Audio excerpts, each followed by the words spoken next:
ഒന്നും ഈ ഡ്രസ്സ് തിരുമ്പിയറിൽ തന്നെ പണി. ഞാൻ ആ ഗേറ്റുമ്പോ കൊണ്ടുപോയിട്ട് ഇടട്ടോ. എന്നിട്ട് ഗേറ്റ് തുറക്കുമ്പോ കാണാം തുണിയൊക്കെ പാടാൻ അങ്ങോട്ട് പോണ്. നമുക്ക് ഇതേമാതിരി ഒരു കമ്പി വെക്കൊണ്ടേ തോരയുടെ ഇഷ്ടം പോലെ സ്ഥലം. നല്ല വെയിലാണ്. എടി ഇതൊക്കെ നായ കടിച്ചു കഴിഞ്ഞാണ്ടല്ലോ. ഞാൻ പെരയെ കൊണ്ടാക്കൂട്ടെ. ഞാൻ പുതിയൊരു അതിഥിയും കൂടി വന്നിട്ടുണ്ട്. ആള് പ്രസവിച്ച് ഇതാ മുട്ടടാൻ വേണ്ടിയിട്ട് നിൽക്കുകയാണ്. അല്ല, മുട്ട ഇട്ടിട്ട് കിടക്കുകയാണ്. ഈ ഒരു ചെടി ഓലിക്കുള്ളതാണ് കേട്ടോ. ഞാൻ വേണമെങ്കിൽ കാണിച്ചു തരാം. നമ്മൾ ഡിസ്റ്റർബ് ചെയ്യുന്നില്ല. എവിടെ അത് ഇവിടെ കിടക്കുന്നുണ്ട്. അതാ പോയി ഗൈസ് 2 മുട്ട ഉണ്ട് ഗൈസ്. ഹലോ 2 മുട്ട ഉണ്ട്. അത് നേരാക്കി തരാം കേട്ടോ. അബ്ബന്ന് കണക്ക് പരിപാടി ഇന്ന് പെരയത്തെ ഒരു പണി എടുക്കണ്ട. പെരയത്തെ പണി എടുക്കാൻ നേരല്ല, കൊറേ പണിയുണ്ട്. ഇനി ഇന്റർവെല്ലിന്റെ ക്ലാസ് ഉണ്ട്. ഹലോ അസ്സലാമു അലൈക്കും, വെൽക്കം ബാക്ക് അവർ ഫാമിലി. അപ്പൊ മുത്തുമണികളെ, നമ്മുടെ പുതിയൊരു വീഡിയോയിലേക്ക് എല്ലാവർക്കും സ്വാഗതം പറയേ. അല്ലെ സ്വാഗതം പറയേ ഗൈസ്. ഞാൻ ചെറിയ ഒരു ചെറുക്കന്റെ ആ വീട്ടില് നായ ഈ വീട്ടില് ഓരോരുത്തർ വീഡിയോക്ക് സമാധാനം തരുന്നില്ല. അമ്പട കള്ളന്മാരെ. അതായത് ഗൈസ്, ഞാൻ കുറെ നേരം വീഡിയോ എടുക്കുക. അവിടെ നായ ഇങ്ങനെ പൊരുക്കുക. ഇവിടെ എത്തി ഒന്ന് വീഡിയോ എടുക്കാൻ നേരത്ത് ഇവിടെ ഈ കുട്ടി പൊരുക്കുക. ഇപ്പൊ കുട്ടിയെ നായാന്ന് വിളിച്ചെന്ന് പറയും. ഗൈസ്, ഞാനൊരു ചെറിയ ചെറുക്കന്റെ മാതിരി ആയിട്ടുണ്ടെന്നുള്ള നിങ്ങൾ കമന്റ് ചെയ്യണം. എനിക്ക് വല്ല മാറ്റം ഉണ്ടോ? എത്ര വയസ്സ് പറഞ്ഞു? ശരിയാ. അല്ല, ഇപ്പൊ എത്ര വയസ്സ് തോന്നിക്കണ്ടേ? ഇപ്പൊ സിനോ നിന്റെ അടുത്ത് നിക്കണില്ല. കാരണം ഓൾക്കൊരു ഇതാത്രേ. കാരണം ഞാന് നല്ല ചെറിയൊരു ചെറുക്കന്റെ പോലെ ആയിക്കോ. ഇപ്പൊ പാന്റൊക്കെ ഇട്ട് കഴിഞ്ഞാല് ആദ്യം ഒരു 29-30 വയസ്സ് 35 വയസ്സൊക്കെ തോന്നിച്ചിരുന്നു. ഈ വീട്ടിൽ ഏറ്റവും പ്രായം എന്നെ തോന്നിച്ചിരുന്നു. ഇപ്പൊ ഈ വീട്ടിൽ ഏറ്റവും ചെറിയ ചെക്കനെ ആനാണെന്നാ പറയുന്നത് അല്ലേ? പ്രായം കുറഞ്ഞില്ലേ? സിനോട് വിളിച്ചോക്കെ. പ്രായം കുറഞ്ഞോ? എന്താണ് എനിക്ക് പറയാനുള്ളത്? ഈ ഒരു മാറ്റം അസൂയ വരുന്നുണ്ടോ നമുക്ക്? ഇല്ലേ ഗൈസ്? അപ്പൊ എന്തായാലും നിങ്ങൾ പറയും എനിക്ക് എന്തെങ്കിലും ഒക്കെ മാറ്റാണ്ടോ? ഞാൻ ഇന്നലെ മുടി വെട്ടാൻ പോയപ്പോ ഞാൻ ഓളോട് പറഞ്ഞെന്താ അറിയോ? അല്ല, ഓളെന്ന് പറഞ്ഞ ഓനോട് പറഞ്ഞത് നിങ്ങൾ മീശയും താടിയൊന്നും എടുക്കല്ലേ, അങ്ങനെ തന്നെ നിർത്തിക്കോളിയും. കാരണം ഇതുമ്പാടെ എടുത്തു കഴിഞ്ഞാൽ ഇവർക്ക് പിന്നെ അക്സെപ്റ്റ് ചെയ്യാൻ പറ്റൂല എന്ന് പറഞ്ഞു ഞാൻ. അപ്പൊ ഓൻ കറക്റ്റ് അന്ന് ഉഫലൊക്കെ മീശ അങ്ങനെ തന്നെ നിർത്തി തരാം. നിങ്ങൾക്ക് കുറച്ച് ഏജ് ഫീൽ ചെയ്തോളൂ. ഇതൊക്കെ വെട്ടിക്കണം, ഇവിടെയൊക്കെ വെട്ടിക്കണേ. അത് ഇന്റെ ഇഷ്ടല്ലേ ഇവിടെ വെട്ടണം എന്നുള്ളത് ഗൈസ്. അപ്പൊ എന്തായാലും ഇന്നത്തെ വീഡിയോയിലേക്ക് എല്ലാവർക്കും സ്വാഗതം. ഇന്നൊരു വെറൈറ്റി വീഡിയോ ആണ്. പിന്നെ ഇവിടുത്തെ ആദ്യം പറയാനുള്ള ഇവിടുത്തെ പണികളൊന്നും എടുക്കണ്ട.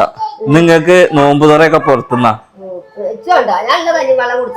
നോമ്പ് തുറ പുറത്തുനിന്നാക്കാ? എവിടെ? ഇന്ന് അതൊക്കെ ഒരു രസല്ലേ? അങ്ങനെയല്ല, ഹോട്ടലിൽ നിന്ന് വാങ്ങി നിന്നിട്ട് ഉമ്മറത്ത് പടി ഇരുന്നിട്ട് അതാണ് പുറവും. എന്താ ഓക്കെ. അപ്പൊ എന്തായാലും ഇന്ന് അനക്ക് എന്തൊക്കെയാ പരിപാടി? എന്താ ആദ്യം പറയാ, അതിനനുസരിച്ച് എനിക്ക് ഷെഡ്യൂൾ ചെയ്യണം. നമുക്ക് എന്താ പരിപാടി? ഇന്റർവെല്ലിന്റെ ക്ലാസ്. പെരേത്തെ പണികളുണ്ടോ? ഇന്റർവെല്ലിന്റെ ക്ലാസ് എത്ര മണിക്കാ? അത് പോയി അറ്റൻഡ് ചെയ്യും. നമ്മള് പെണ്ണുങ്ങളെ സംബന്ധിച്ച് ഇപ്പത്തെ കാലത്തുള്ള ഒരു പ്രധാനപ്പെട്ട കാര്യം എന്താ? നമുക്ക് സെൽഫായിട്ട് ഒരു വരുമാനം ഉണ്ടാവുക എന്നുള്ളതല്ലേ. അപ്പൊ ഇപ്പത്തെ സാഹചര്യത്തിൽ പഠിപ്പ് പാതി വയലിൽ നിർത്തിയവരും പിന്നെ കല്യാണം കഴിഞ്ഞിട്ട് പഠിക്കാൻ പോകാൻ കഴിയാത്തവരൊക്കെ നമുക്കിടയിലുണ്ട്. അവർക്കും കൂടി ഒരു ഉപകാരമാവട്ടെ ഈ ഒരു വീഡിയോ. ഇപ്പൊ നിലവിൽ കുറെ വർക്ക് ഫ്രം ഹോംസ് ഒക്കെ വരുന്നോണ്ട് നമുക്കത് എത്രത്തോളം ട്രസ്റ്റ് ചെയ്യാൻ പറ്റുന്നില്ലത് അറിയില്ലല്ലോ. ഇതാകുമ്പോ നമ്മൾ പഠിച്ച് അതിനൊരു ജോബ് കിട്ടിയ അതിനൊരു നല്ല ഇൻകം കിട്ടുക എന്ന് പറയുന്നത് നല്ലതല്ലേ. അപ്പൊ എന്തായാലും നമുക്ക് ക്ലാസ് അറ്റൻഡ് ചെയ്യാൻ ടൈമാണ്. അപ്പൊ ബാക്കി കാര്യങ്ങളൊക്കെ ഞാൻ അതിന്റെ പരം പറഞ്ഞുതരാം. അപ്പൊ ഞാനിപ്പോ ഈ അറ്റൻഡ് ചെയ്തുകൊണ്ടിരിക്കുന്നത് ഇന്റർവെല്ലിന്റെ ACPC കോഴ്സാണ്. അപ്പൊ നമ്മളൊരു കംഫർട്ട് പ്ലേസിൽ ഇരുന്നിട്ട് പഠിച്ച് നല്ലൊരു ജോബ് വാങ്ങി നല്ലൊരു ഇൻകം ഏൺ ചെയ്യാനുള്ള നല്ലൊരു കോഴ്സ് തന്നെയാണ് ഇട്ടത്. ഇത് ബാച്ച് വൈസ് ക്ലാസ് ആണ് കേട്ടോ. 1 ഇയർ ഡ്യൂറേഷൻ വരുന്ന 8 month course plus 4 month internship. പിന്നെ ഈ ഒരു കോഴ്സ് സക്സസ്ഫുള്ളി കംപ്ലീറ്റ് ചെയ്യുകയാണെങ്കിൽ 100% പ്ലേസ്മെന്റ് ഇന്റർവെല്ലിൽ തന്നെ പ്രൊവൈഡ് ചെയ്യുന്നുണ്ട്. പിന്നെ ഇന്റർവെല്ലിൽ നമുക്ക് ടീച്ചറായിട്ട് വർക്ക് ചെയ്യാം. ഇനി അതുമല്ല മറ്റു ഇൻസ്റ്റിറ്റ്യൂട്ടിലോ GCC കൺട്രീസിലോ പോയിട്ട് നമുക്ക് വർക്ക് ചെയ്യാൻ വേണ്ടിയിട്ട് പറ്റും. പിന്നെ കോഴ്സ് കംപ്ലീറ്റ് ചെയ്ത് കഴിഞ്ഞാൽ കംപ്ലിക്കേഷൻ സർട്ടിഫിക്കറ്റും ഇന്റർനാഷണൽ വാലിഡ് ആയിട്ടുള്ള UK സർട്ടിഫിക്കറ്റും അവർ പ്രൊവൈഡ് ചെയ്യുന്നുണ്ട്. ഇതിൽ face to face live interactive section ക്ലാസ്സുകളാണ് ഉള്ളത്. ഇതിൽ സ്പോക്കൺ ഇംഗ്ലീഷ് കോഴ്സ് ഇൻക്ലൂഡ് ചെയ്ത് പഠിപ്പിക്കുന്നത് കൊണ്ട് തന്നെ കമ്മ്യൂണിക്കേഷൻ ഇംപ്രൂവ് ചെയ്യാനും ഹെൽപ്പ് ചെയ്യും. എടുത്തു പറയാനുള്ള എന്താണെന്ന് വെച്ചാൽ വലിയ ടീച്ചേഴ്സ് ഒക്കെ നമ്മളടുത്ത് ഭയങ്കര ഫ്രണ്ട്ലി ആണ്. അതുകൊണ്ട് തന്നെ എന്ത് ഡൗട്ട് ഉണ്ടെന്നുണ്ടെങ്കിൽ നമുക്ക് ക്ലിയർ ആയിട്ട് പറഞ്ഞ് മനസ്സിലാക്കി തരും. അപ്പൊ ഇന്റർവെല്ലിന്റെ ക്ലാസ് ഒക്കെ ലൈവ് ആയതുകൊണ്ട് തന്നെ നമുക്ക് വീണ്ടും ആ ക്ലാസ് കേൾക്കണം എന്നുണ്ടെങ്കിൽ നമുക്ക് റെക്കോർഡും അവൈലബിൾ ആണ്. മാത്രമല്ല ഈ ഒരു ACPC കോഴ്സിൽ എഡ്യൂക്കേഷൻ സൈക്കോളജി ഇൻക്ലൂഡ് ആയതുകൊണ്ട് തന്നെ കുട്ടികളെ എങ്ങനെ പഠിപ്പിക്കുക, അവരെ അറ്റൻഷൻ അറ്റൻഷൻ എങ്ങനെ കിട്ടാന്നൊക്കെ നമുക്ക് കറക്റ്റ് ആയിട്ട് മനസ്സിലാക്കാൻ പറ്റും കേട്ടോ. അതുകൊണ്ട് തന്നെ ഒരു ടീച്ചർ എന്നതിലുപരി നല്ലൊരു പേരന്റ് ആവാനും നമ്മളെ ഹെൽപ്പ് ചെയ്യുന്നുണ്ട്. അപ്പൊ ചെറിയ മക്കളെ പഠിപ്പിക്കാനുള്ള ബുദ്ധിമുട്ട് നമുക്കറിയാം. അതായത് നമ്മൾ പറഞ്ഞതൊന്നും അവർ കേൾക്കൂല. അപ്പൊ മറിച്ച് വേറൊരാൾ അവരെ പഠിപ്പിക്കാനിരിക്കുകയാണെങ്കിൽ അവർ കുറച്ചുകൂടെ ശ്രദ്ധിക്കും. ഇതിനായിട്ട് ഇന്റർവെല്ലിന്റെ തന്നെ ലിറ്റിൽ ജീനി പറഞ്ഞിട്ടുള്ള ഒരു കോഴ്സും ഉണ്ട്. ആ ക്ലാസ്സിലൊക്കെ കുട്ടികൾ ഭയങ്കര ആക്റ്റീവ് ആയിട്ട് തന്നെയാണ് ഇരിക്കാറുള്ളത്. ഇത് KG മുതലാണ് കേട്ടോ കൊടുക്കാറുള്ളത്. പിന്നെ ഈ ക്ലാസ്സിലൊക്കെ കുട്ടികൾ അത്രക്കും അറ്റൻഷനോട് കൂടിയാണ് ഇരിക്കാറുള്ളത്. കുട്ടികൾക്ക് മനസ്സിലാവുന്ന രീതിക്ക് നല്ല ഫ്രണ്ട്ലി ആയിട്ടാണ് കേട്ടോ ക്ലാസ് എടുത്ത് കൊടുക്കുക. അതൊക്കെ ആ ടീച്ചേഴ്സിന്റെ ഒരു ക്വാളിറ്റിയാണ്. ആ ടീച്ചേഴ്സൊക്കെ ഈ ECPC കോഴ്സ് കംപ്ലീറ്റ് ചെയ്തിട്ടുള്ള ടീച്ചേഴ്സാണ് കേട്ടോ. അപ്പൊ ഗൈസ് ക്ലാസ്സും അതിനെ കുറിച്ചുള്ള ഡീറ്റെയിൽസ് ഒക്കെ നിങ്ങൾ കേട്ടില്ലേ. അപ്പൊ എന്നെ സംബന്ധിച്ചിടത്തോളം എനിക്ക് ഈ ക്ലാസ് ഭയങ്കര സാറ്റിസ്ഫൈഡ് ആണ് കേട്ടോ. പഠിപ്പ് പാതി കയ്യിൽ മുടങ്ങി പോയാലൊന്നും വിഷമിക്കണ്ട കേട്ടോ. നിങ്ങൾ എന്തായാലും ഇതിന് ജോയിൻ ചെയ്തോളി. പിന്നെ ഇതിന്റെ ഫീസിന്റെ കാര്യം ആലോചിച്ച് നിങ്ങൾ ടെൻഷൻ അടിക്കണ്ട കേട്ടോ. ഓൾറെഡി EMI സൗകര്യമൊക്കെ അവൈലബിൾ ആണ്. നിങ്ങൾക്ക് ഘട്ടം ഘട്ടമായിട്ട് അടിച്ചു തീർത്താൽ മതി. അപ്പൊ ഈ ഒരു കോഴ്സ് മാത്രമല്ല കേട്ടോ, KG to +2 വരെയുള്ള കുട്ടികൾക്ക് സിലബസ് ഓറിയന്റഡ് ആയിട്ടുള്ള ക്ലാസ്സുകളൊക്കെ ഉണ്ട്. പിന്നെ നമ്മളെ മക്കൾക്ക് ഏത് സബ്ജക്റ്റ് ആണോ വീക്ക് വെച്ചാൽ ആ ഒരു സബ്ജക്ട് ഫോക്കസ് ചെയ്തിട്ടായിരിക്കും കേട്ടോ ക്ലാസ്സുകളൊക്കെ ഉണ്ടാവുക. അതുമല്ല ഒരു കുട്ടിക്ക് ഒരു ടീച്ചർ എന്നുള്ള നിൽക്കട്ടെ ക്ലാസ്സുകളൊക്കെ ഉണ്ടാവുക. അതുകൊണ്ട് തന്നെ അവർക്ക് നല്ലോണം മനസ്സിലാക്കാനും പറ്റും. പിന്നെ ഇതിൽ ജോയിൻ ചെയ്യാനുള്ള ഡീറ്റെയിൽസും നമ്പറും കാര്യങ്ങളൊക്കെ ഞാൻ താഴെ കൊടുക്കുന്നുണ്ട്. പിന്നെ ഡിസ്ക്രിപ്ഷനിലും കൊടുക്കുന്നുണ്ട്. അപ്പൊ എന്തായാലും ജോയിൻ ചെയ്തോളി. എന്റെ അഭിപ്രായത്തിലാണെങ്കിൽ ഓള് കറക്റ്റ് മുട്ടായി പാത്രം എടുത്ത് വരും, എന്നിട്ട് എനിക്ക് കൊടുന്നു തരും. ഇതൊക്കെ എനിക്ക് ഡെയിലി ഇവിടെ പരിചയമാണ്.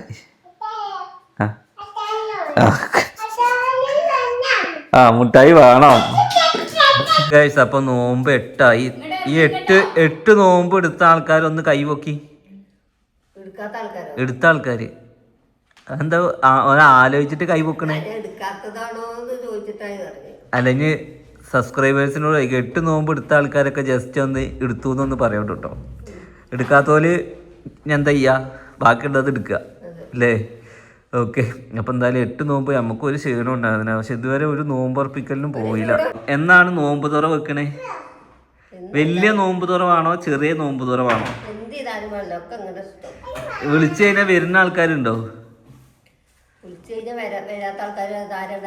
ഈ ലോങ്ങിൽ നിങ്ങൾക്ക് 2 മക്കളൊക്കെ കെട്ടിച്ചിട്ടുണ്ടല്ലോ. നോമ്പ് തുറക്ക് വിളിച്ചാൽ വരുവേ? വരില്ലേ? മെയിൻ ആൾക്കാർ വരില്ലത്.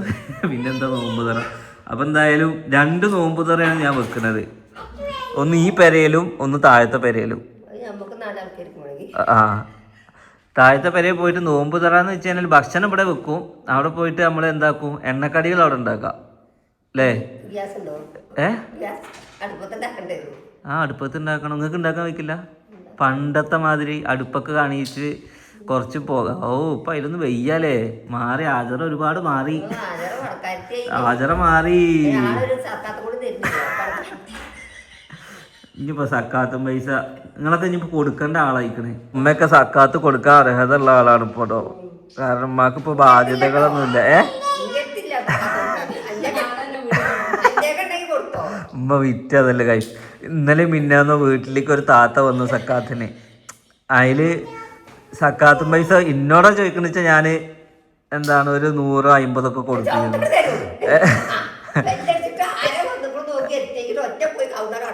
എൻ്റെ അടുത്ത് വാച്ചില്ല. ആ താത്താൻ്റെ അടുത്ത് ഗൂഗിൾ പേ അല്ല. കാരണം സക്കാത്തിന്റെ ടൈം ആയിട്ടില്ല. നമ്മൾ കളിയാക്കല്ലേ കഴിച്ചു. നമ്മൾ ആ നേരം ആകുമ്പോഴേക്കാണ് ഞാൻ വാങ്ങി വെക്കല്. തിരിച്ചു വാ. എന്നിട്ട് ഉമ്മ എന്താക്കി, ഉമ്മാന്റെ അടുത്ത് ഉള്ള പൈസ ഉമ്മ കൊടുത്ത്. ബസ്സിന് വെച്ച പൈസ 20 റുപ്യ.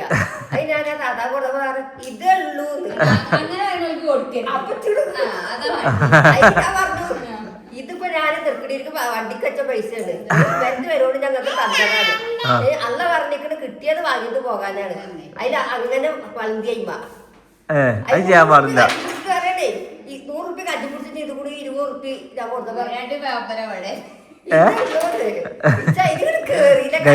ഞാനിവർക്ക് സാലറി കൊടുത്തിട്ടാണ് ഇവര് അതുകൊണ്ട് പിടിച്ചു നിക്കണേ.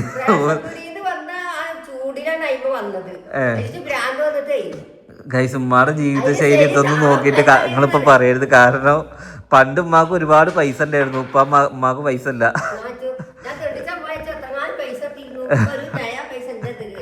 ഇപ്പോഴൊന്നും 20 റുപ്യ ആർക്കും ഒരു ഇതില്ലാതെ ഇരിക്കണുണ്ടോ? പണ്ട് സത്യം പറയട്ടെ, ഞാനൊക്കെ സക്കാത്ത് പോകുന്ന കാലത്ത് 20 റുപ്യൊക്കെ കിട്ടിക്കഴിഞ്ഞാൽ ആ നോട്ട് മുന്നിൽ വെക്കും. കാരണം എനിക്ക് കിട്ടുന്നതിൽ ഏറ്റവും വലിയ പൈസ അതാവും അല്ലേ? അതായത് നമ്മള് ചെറുപ്പത്തിൽ അങ്ങനെയല്ലേ ചെയ്യുക ഗൈസ്. അതായത് 20 റുപ്യന്റെ നോട്ട് 10 റുപ്യന്റെ ഒക്കെ നോട്ട് കിട്ടിക്കഴിഞ്ഞാല്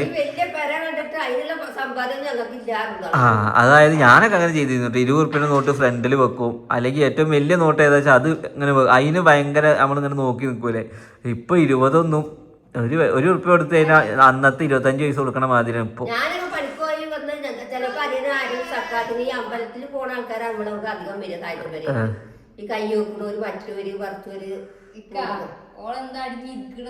എന്താണ് പഠിച്ച തമ്പുരാനെ എന്തേലും കാട്ടട്ടെ. കായ് പോയാലും പാടില്ല. ഞാൻ 150 ഉറുപ്പിക പണിക്ക് പോയാലും അതിന് ഞാൻ ഒരു പൈസ കൊടുക്കും. ഞാൻ ഒരു മനുഷ്യനെ ഞാൻ ഇല്ല പറഞ്ഞു വിടൂല. അപ്പൊ സക്കാത്ത് കൊടുത്തതിനല്ലോ നമ്മൾ ഈ പറയുന്നത്. നിങ്ങൾ കൊടുക്കുമ്പോ എന്താന്ന് വെച്ച് കഴിഞ്ഞാൽ നമ്മള് മനസ്സാറിന് തരാവും. പക്ഷെ അത് ഇത്രേ ഉള്ളൂ എന്ന് പറയുമ്പോ നമുക്ക് അതൊരു ഇടങ്ങേറ. നമ്മളെന്താന്ന് വെച്ച് കഴിഞ്ഞാല് ആക്കിയിരുന്നു.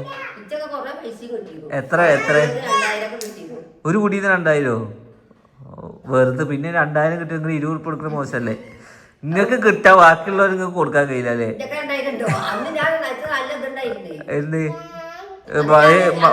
പഞ്ചായത്തിലെ മെമ്പർ നിങ്ങള് പിച്ചക്കാർ. അപ്പൊ എന്തായാലും പെരയിലെ വിശേഷങ്ങളൊക്കെ ഇങ്ങനെയാണ്. നമുക്ക് എന്തായാലും നോമ്പ് തുറയും കാര്യങ്ങളൊക്കെ വെക്കണം. നെക്സ്റ്റ് നല്ലൊരു വീഡിയോ ആയിട്ട് കാണാം. അപ്പൊ എന്തായാലും ഇന്റർവെല്ലിന്റെ ഡീറ്റെയിൽസ് ഞാൻ ഇടുന്നുണ്ട്. ആർക്കെങ്കിലും ഉപകാരപ്പെടുകയാണെന്നുണ്ടെങ്കിൽ എന്തായാലും പോയിട്ട് ജോയിൻ ചെയ്തോളി അല്ലേ. കൂടുതൽ കാര്യങ്ങളൊക്കെ അതിൽ പറഞ്ഞിട്ടുണ്ട്. ഞാനും കാണാതിരിക്കേണ്ട. നല്ല ക്ലാസ്സും അതേമാതിരി എല്ലാം അടിപൊളിയാണ്. ഒരു ഇൻഡിപെൻഡൻ്റ് ആവുക എന്നൊക്കെ പറഞ്ഞാൽ ഇന്നത്തെ കാലത്ത് ഭാര്യയ്ക്കും ഭർത്താവിനൊക്കെ ജോലി ഉണ്ടെന്നുണ്ടെങ്കിലൊക്കെ മുന്നോട്ട് പോകുള്ളൂ. എന്നാലൊക്കെ സക്കാത്തൊക്കെ കൊടുക്കാൻ പറ്റുള്ളൂ ഗൈസ്. ഓക്കെ. അപ്പോൾ എന്തായാലും ഉമ്മാനെ നമുക്ക് ഇൻ്റർവെല്ലിൽ ചേർത്തിയിട്ട് LKG അതിൽ KG മുതൽ +2 വരെയുള്ള കോഴ്സ് ഉമ്മാനെ പഠിപ്പിക്കണം ഗൈസ്. അപ്പോൾ ഇനി പഠിത്തം പകുതിക്ക് ഉപയോഗിച്ചവരും അമ്മായിമ്മ പോലെ എടുത്തിട്ട് പഠിക്കാൻ വിടാത്തവരൊക്കെ ഉണ്ടെന്നുണ്ടെങ്കിൽ ഇൻ്റർവെല്ലിൽ പോയിട്ട് എന്താണ് നിങ്ങൾ കോഴ്സ് അറ്റൻഡ് ചെയ്തോളി. ഡീറ്റെയിൽസ് ഒക്കെ താഴെ നമ്മൾ ഡിസ്ക്രിപ്ഷനിലും കമന്റ് ബോക്സിലും കൊടുത്തിട്ടുണ്ട്. ഓക്കെ ബാബ. നിലവിലെ തിളക്കമരിയുന്ന മലരെ, കരളിലെ കനവിലെ ഉണർത്തുന്ന കതിരെ, മണിമുത്ത് വിതറുമ്പോൾ ചിരിക്കുന്ന സരസെ, പൂമാരൻ നിനക്കീതാ വരുന്നു മോളെ, മുഹബത്തിൻ കുളിരുമായി ഇതാ വരുന്നേ. മധുവർണ്ണ പൂവല്ലേ, നറുനില പൂമോളല്ലേ, മധുരപ്പാതീനേഴി ലെങ്കി മാറിയുന്നോളെ, ലെങ്കി മാറിയുന്നോളെ. ഗൈസ് നമുക്ക് ഇങ്ങനെ പോകട്ടെ പാടാൻ. അഴകേ നീ ആകാശ കോണിൽ ഒളിച്ചാലും താരമായി ഞാനെത്തും ചാരേ. അഴകേ നീ ആകാശ കോണിൽ ഒളിച്ചാലും താരമായി ഞാനെത്തും ചാരേ. എന്റെ കൽവിൽ നീയാണ്, നിന്റെ ഹൃദയം എനിക്കാണ്, എന്നെ വിട്ട് പോവാതെ ഫാത്തിമ, ഫാത്തിമ.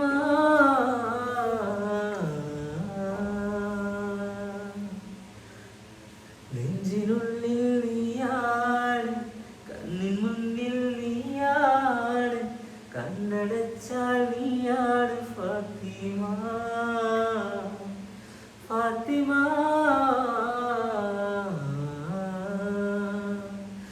ഗായ്സ് അങ്ങനെ പാട്ടും പാടി. പൈസ തരൂ, പൈസ തരൂ, ഞങ്ങൾക്ക് പൈസ തരൂ, പോയിട്ട് പൈസ വാങ്ങിയ. 2 മക്കൾ, ഒരാൾ അപ്പുറത്തും ഒരാൾ ഇപ്പുറത്തും അല്ലേ. ഇങ്ങനെ 2 സീറ്റും കൂടി അപ്പുറത്തും ഇപ്പുറത്തും വൈബുണ്ട്. എന്നിട്ട് വേണം 5 കല്യാണം. എന്താ 5 ആൺമക്കളുടെ അച്ഛനോ എന്തോ ഇല്ല, 5 കുട്ടികളുടെ അച്ഛൻ, 8 കുട്ടികളുടെ അച്ഛൻ എന്ന് പറഞ്ഞ മാതിരി 4 കുട്ടികളുടെ അച്ഛൻ. അതിലെ മൂത്ത ശുണ്ടി, ഇത് 2ാമത്തെ ശുണ്ടി. അത് കഴിഞ്ഞാലുള്ള ശുണ്ടിനെ ഇവിടെ ഇരുത്തും, പിന്നെ ഇവിടെ ഇരുത്തും. ഈ ടേബിൾ നടക്കണം അല്ലേ.